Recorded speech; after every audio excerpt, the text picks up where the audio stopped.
இன்றைக்கி எதை பிஜேபி எதிர்பார்த்ததோ அது நடந்து விட்டது. எது நடந்ததோ அது நன்றாகவே நடந்தது. அதிமுக ஒழிக்கப்பட வேண்டும் என்று பிஜேபி எதிர்பார்த்தது. அதிமுக ஒழிக்கப்பட்டு விட்டது, 3ஆம் இடத்துக்கு தள்ளப்பட்டு விட்டது எடப்பாடி தலைமையில். ஸோ இனி அதிமுகவை பிளவுபடுத்த வேண்டும் என்ற அடுத்த எண்ணம் அதுவும் ஈடேறி விட்டது. விஜய் எந்தளவுக்கு ஒன்றிய அரசினுடைய மக்கள் விரோத கொள்கைகளை எதிர்ப்பார் நம்மளுக்கு இதுவரைக்கும் எந்த ப்ரூஃபும் இல்லை. இனிமேல் வரக்கூடிய சட்டங்களையும் மக்கள் விரோத திட்டங்களையும், இருமொழிக் கொள்கை, NEP 2020, சிஸ்டா அபியான், விக்சித் பாரத் சிஸ்டா அபியான், பல்கலைக்கழகங்கள் எடுக்கக்கூடிய மசோதா, அப்புறம் ஒன் நேஷன் ஒன் எலெக்ஷன், இப்படி பல்வேறு ஆன்ஸ்லாட் ஆஃப் டெமோக்ரஸியை மோடி தொடர்ந்து பண்ண போகிறார். அதெல்லாம் எந்தளவுக்கு விஜய் அவர்கள் எதிர்ப்பார் என்பது போக போக தான் நம்மளுக்கு தெரியும். இது எது செஞ்சாலும் கேட்காமல் இருக்கக்கூடிய அண்ணா திராவிட முன்னேற்ற கழகம் தான் சேஃப். மத்திய அரசு என்ன செஞ்சாலும் தலையாட்டக்கூடிய, அது இப்போ வேலுமணி வேறு செஞ்சுருக்காரு, அவர் தலையாட்டுவார். அவர் ஏன்னா RSSனுடைய வழித்தோன்றலாக வந்திருக்கிறார். முன்னால் போய் ஆதரித்த காங்கிரஸ், VCK, கம்யூனிஸ்ட்டு, IML எல்லாம் பின்னங்கால் பெடரி விட ஓடி வரணும், திருப்பி வரணும், ஏண்டா போகணுன்ற கேவலப்பட்டு வர வேண்டிய சூழல் ஏற்படும். அதை பற்றி அது கவலை இல்லை. ஏன்னா ஒரு 5 ஆண்டு காலம் நீடித்த நிலையான ஆட்சி வேணும்னா மத்திய அரசுடைய உதவி வேணும், மத்திய அரசுடைய ஸ்பெஷல் பேக்கேஜ் வேணும். இவர் சொன்ன திட்டங்கள்லாம் நிறைவேற்றணும்னா வருஷத்துக்கு 4 லட்சம் கோடி வேணும். ஆனால் இன்னொரு பிரச்சனை இருக்குது. ஊழல் சக்தி என்று யாரை சொன்னாரோ அதே ஊழல் சக்திகளை எடப்பாடி தான் அவர் வரல இல்லை, அவர் வரல. வேலுமணி ஊழல் இல்லையா, விஜயபாஸ்கர் மேலே ஊழல் குற்றச்சாட்டு இல்லையா, இவர்களை சேர்த்து கொண்டால் என்ன ஆகும் அப்படின்னா விஜய் ஒரு மிகப்பெரிய ஊழல் வலைக்குள் இழுத்து விடப்படுவார், ஊழல் சதி வலைக்குள்ளே மாட்டிக்கொள்வார். 2031 அதிமுகவுடைய நிலைமை எப்படி இருக்குன்னு பார்க்குறீங்க சார்? அதிமுக இருந்தால் தானே, அதிமுக தான் முடிஞ்சு போச்சு, முடிச்சு விட்டார் எடப்பாடி. இப்போ வேலுமணி வச்சு அமித்ஷா அந்த இதையும் முடிச்சு விட்டார். லிபர்டி தமிழ் நேயர்களுக்கு வணக்கம். இன்றைய நேர்காணலில் நாம் சந்திக்க இருப்பவர் டாக்டர் பொன்ராஜ் அவர்கள். வணக்கம் சார். வணக்கம் ஆசிஸ். முதலமைச்சராக விஜய் அவர்கள் பொறுப்பேற்ற பிறகு இப்போ அடுத்த கட்ட சவால் அப்படிங்கிறது சார், பெரும்பான்மையை நிரூபிக்கணும் அப்படிங்கிற ஒரு சவால் இருக்குது. ஆளுநர் தான் சொல்லியிருக்கிறாரு. அதற்கு என்ன பண்ண போகிறாரு? ஏற்கனவே முதல்வர் ஆகிறதுக்கே பல்வேறு சிக்கல்கள், 4 முறை ஆளுநரை சந்தித்தார்.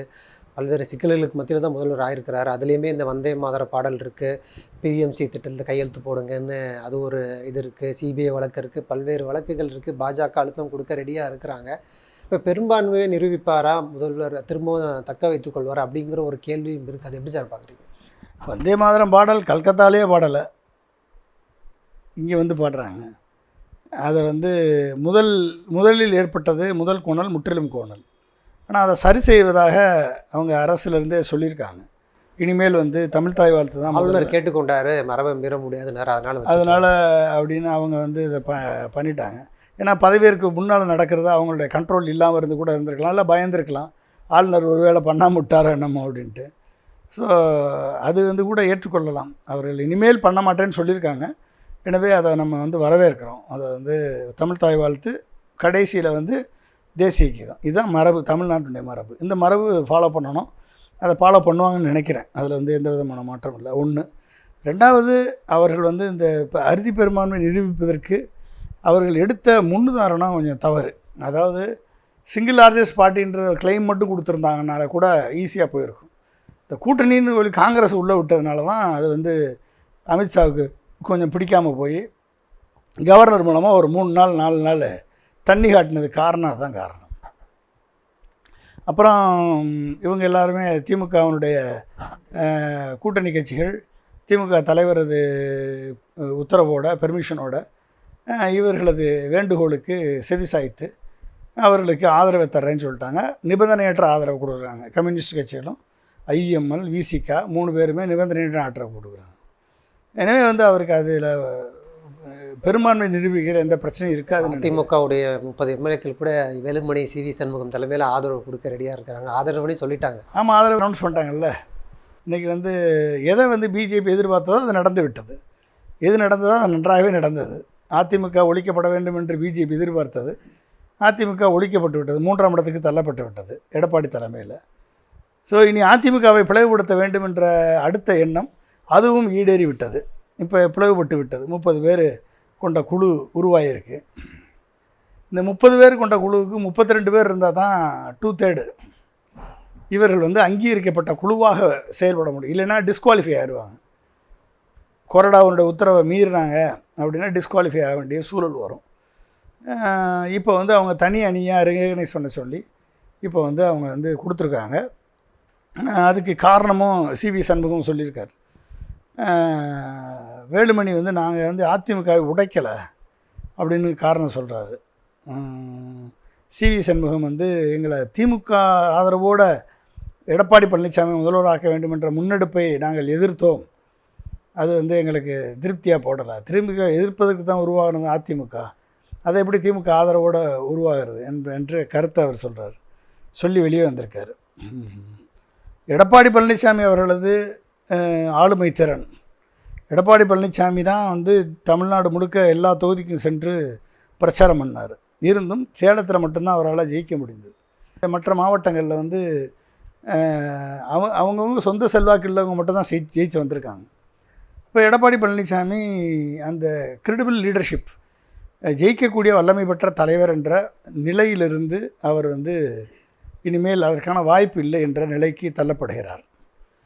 அப்போ வந்து அந்த டிஸ்கண்டென்ட் உருவாவது இயற்கை. எனவே வந்து நான் இதான் திருப்பி நான் சொன்னேன். அதாவது ஒரு செலிபிரிட்டி லீடர் இல்லாத ஒரு கட்சியில் அடுத்த லெவலுக்கு கொண்டு போகணும் அப்படின்னா வந்து அது வந்து எம்ஜிஆர் உருவாக்கிய உயில் வந்து தொண்டர்களால் தேர்ந்தெடுக்கப்பட்டவர் தான் பொதுச் செயலாளராக வரணும்.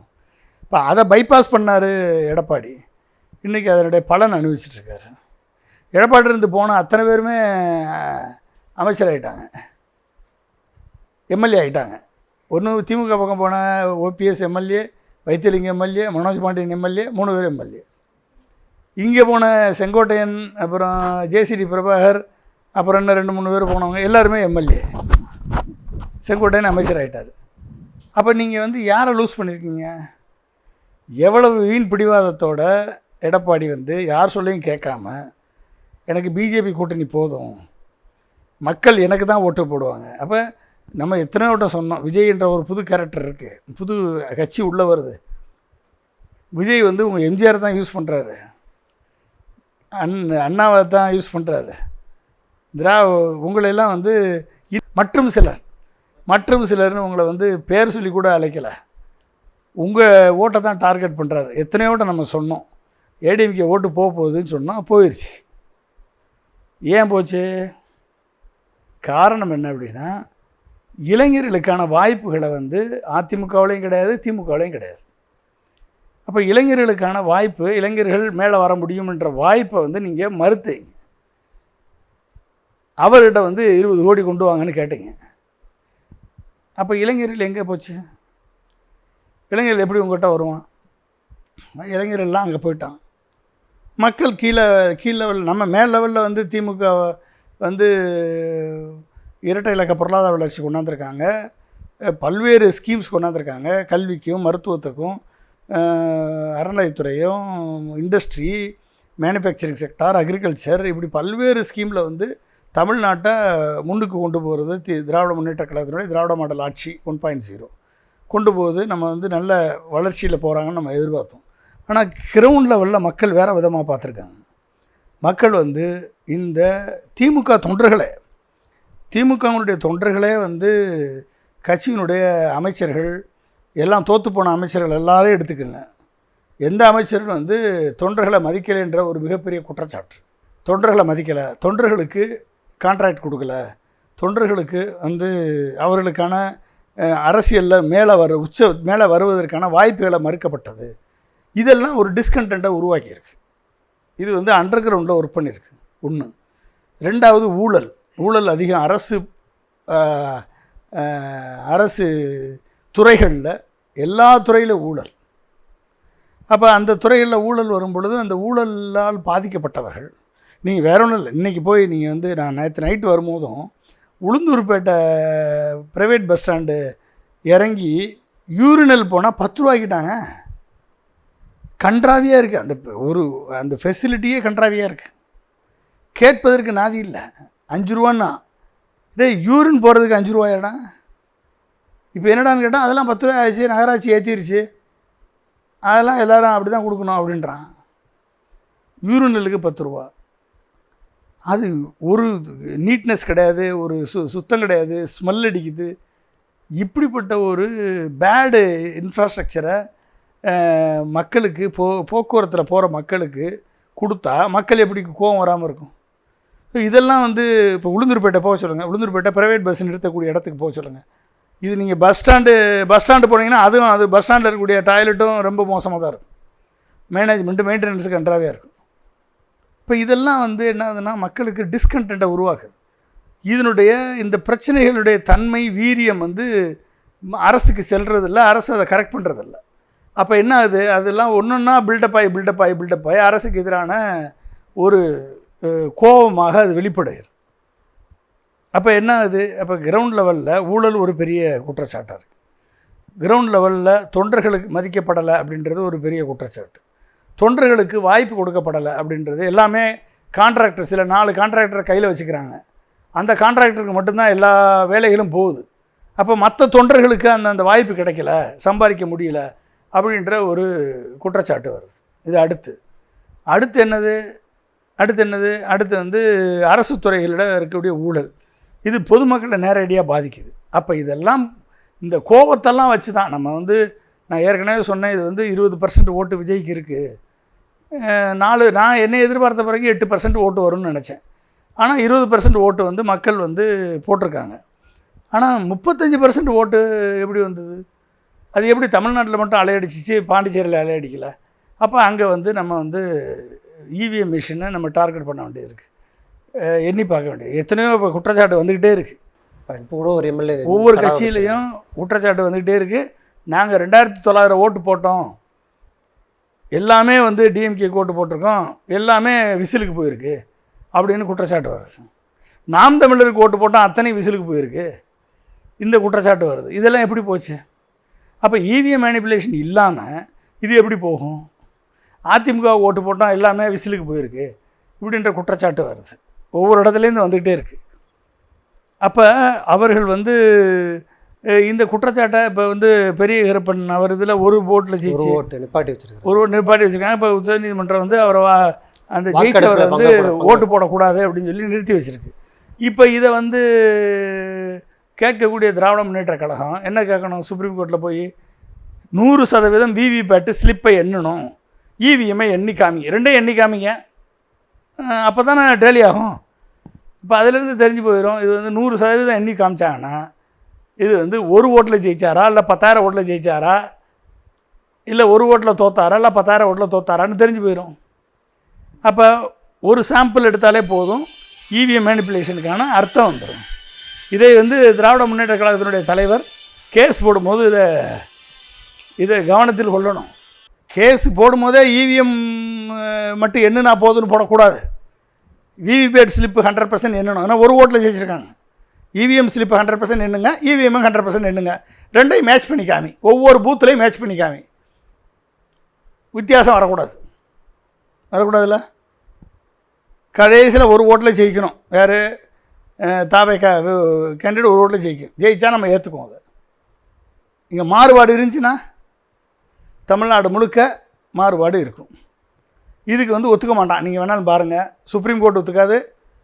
ஏன்னா அமித்ஷா ஒத்துக்க விட மாட்டார், எலெக்ஷன் கமிஷன் ஒத்துக்க விட மாட்டாங்க, திமுகவும் கேட்காது.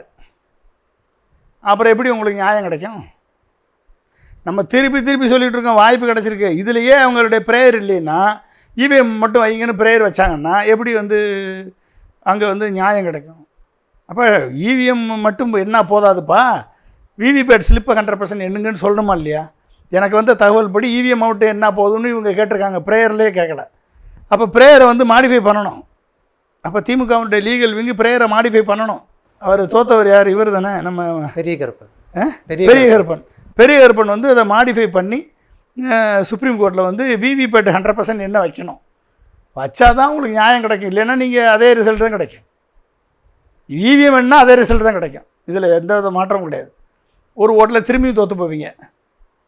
நீங்கள் ஜெயிச்சாலுமே விவிபேட்டை எண்ணணும், விவிபேட்டு ஸ்லிப்பை எண்ணணும்னு சொல்லணும். புரிஞ்சுட்டிங்களா? அப்போ தான் வந்து தமிழ்நாடு முழுக்க ஏற்பட்ட மு.க. ஸ்டாலின் அவர்கள் தோத்தது தப்பு அப்படின்றது வெளியே. சார், இதில் குறிப்பாக இப்போது விஜய் அவர்கள் அண்ணாவுக்கு பிறகு விஜய் அவர்கள் தான் அந்த நாகரிகமான அரசியல் எடுத்து எல்லா தலைவர்களையும் சந்திச்சார். இப்போ அதிமுக பிளவுபட்டு நிற்குது. கரெக்டாக விஜய் எடப்பாடி பழனிசாமி அவர்களை சந்திக்கலை. திட்டமிட்டு இப்போ அதிமுகவை உடைத்து தமிழ்நாட்டில் அதிமுகவை இல்லாமல் ஆக்கணும், விஜய் விஸ் ஸ்டாலின் அப்படிங்கிற அரசியலை கொண்டு வரணும், அது பாஜகவுக்கு சாதகமாக அமையும்னு அமித்ஷா ஒரு திட்டம் போட்டிருக்காருன்னு சொல்கிறீங்களா? அது எப்படி சார் பார்க்குறீங்க? அது சாதகமாக அமையுமா? சாதகமாக தான் அமையும். ஏன்னா நீங்கள் வந்து விஜய் வந்து எந்தளவுக்கு ஒன்றிய அரசினுடைய மக்கள் விரோத கொள்கைகளை எதிர்ப்பாருன்னு நம்மளுக்கு இதுவரைக்கும் எந்த ப்ரூஃபும் இல்லை. இனிமேல் வரக்கூடிய சட்டங்களையும் மக்கள் விரோத திட்டங்களையும், இருமொழிக் கொள்கை, NEP 2020, அப்புறம் இது சிஸ்டா அபியான், விக்சித் பாரத் சிஸ்டா அபியான், பல்கலைக்கழகங்கள் எடுக்கக்கூடிய மசோதா, அப்புறம் ஒன் நேஷன் ஒன் எலெக்ஷன், இப்படி வந்து பல்வேறு ஆன்ஸ்லாட் ஆஃப் டெமோக்ரஸியை மோடி தொடர்ந்து பண்ண போகிறார். அதெல்லாம் வந்து எந்தளவுக்கு விஜய் அவர்கள் எதிர்ப்பார் என்பது போக போக தான் நம்மளுக்கு தெரியும். அப்படிப்பட்ட ஒரு சூழல் வறுமையானால் இப்போ ஆதரவு கொடுத்து கொண்டிருக்கக்கூடிய விசிகா மற்றும் கம்யூனிஸ்ட் கட்சிகள், IUML கட்சிகள் அந்த ஆதரவை விளக்க வேண்டிய சூழல் ஏற்படும். அப்பொழுது வந்து இது எது செஞ்சாலும் கேட்காமல் இருக்கக்கூடிய அண்ணா திராவிட முன்னேற்ற கழகம் தான் சேஃப். இது எது செஞ்சாலும் மத்திய அரசு என்ன செஞ்சாலும் தலையாட்டக்கூடிய, அது இப்போ வேலுமணி வேறு சேர்ந்திருக்காரு, அவர் தலையாட்டுவார். அவர் ஏன்னா RSSனுடைய வழித்தோன்றலாக வந்திருக்கிறார், அவர் வந்து அதுக்கு தலையாட்டுவார். அப்போ அப்படிப்பட்ட ஒரு சேஃபான ஒரு கட்சி இன்றைக்கி 30 பேர் கொண்ட ஒரு குழு வந்து ஆதரிக்குது. அப்படிங்கிறப்ப வந்து இதெல்லாம் எதிர்க்க வேண்டிய சூழலுக்கு விஜய் தள்ளப்பட்டால் மத்திய அரசுடைய கோபத்திற்கு ஆளாக வேண்டும். அப்போ யார் வேணும்? இப்போ அவங்க இதெல்லாம் எதிர்க்கலை அப்படின்னா மாநில அரசுக்கு ஆதரவளித்து கொண்டிருக்கக்கூடிய திராவிட முன்னேற்ற கழகத்தில் கூட்டணி கட்சிகள் வித்ரா பண்ணும். காங்கிரஸுக்கு ஒரு இது இல்லை, ஏன்னா அது மோரார்லஸ் RSSனுடைய விங்காக தான் செயல்படுது. அதனால் காங்கிரஸுக்கு அது ஒன்றும் பிரச்சனை இருக்காது. எனவே வந்து காங்கிரஸை மட்டும் வச்சுட்டு ஆட்சி நடத்த முடியாது. எனவே வந்து அவங்க வந்து இந்த அதிமுகவுடைய வேலுமணி தலைமையிலான அணி அவர்களுக்கு ஆதரவு கொடுத்தால், அந்த ஆதரவை ஏற்றுக்கொண்டால் அவர்களுக்கு பிரச்சனை இல்லாமல் போகும் ஒன்று. ஆனால் இன்னொரு பிரச்சனை இருக்குது. ஊழல் சக்தி என்று யாரை சொன்னாரோ அதே ஊழல் சக்திகளை எடப்பாடி தான். அவர் வரல, இல்லை அவர் வரல, வேலுமணி ஊழல் இல்லையா? சொல்லுங்கள். விஜயபாஸ்கர் மேலே ஊழல் குற்றச்சாட்டு இல்லையா? அப்போ இவர்களை சேர்த்து கொண்டால் என்ன ஆகும் அப்படின்னா வந்து விஜய் வந்து ஒரு மிகப்பெரிய ஊழல் வலைக்குள் இழுத்து விடப்படுவார், ஊழல் சதி வலைக்குள்ளே மாட்டிக்கொள்வார். 2031 அதிமுகவுடைய நிலைமை எப்படி இருக்குன்னு பார்க்குறீங்க சார்? அதிமுக இருந்தால் தானே, அதிமுக தான் முடிஞ்சு போச்சு, முடிச்சு விட்டார் எடப்பாடி. இப்போ வேலுமணி வச்சு அமித்ஷா வந்து அந்த இதையும் முடிச்சு விட்டார். சொல்லி முடிஞ்சா மீண்டும் எம்ஜிஆர் ஆட்சி, அம்மா ஆட்சி வர்றது, அதுதான் விஜய் வந்துட்டார்ல. இப்போ எம்ஜிஆர் அது ஆட்சியை ரெப்ரசன்ட் பண்ணுறதுக்கு விஜய் வந்துட்டார்.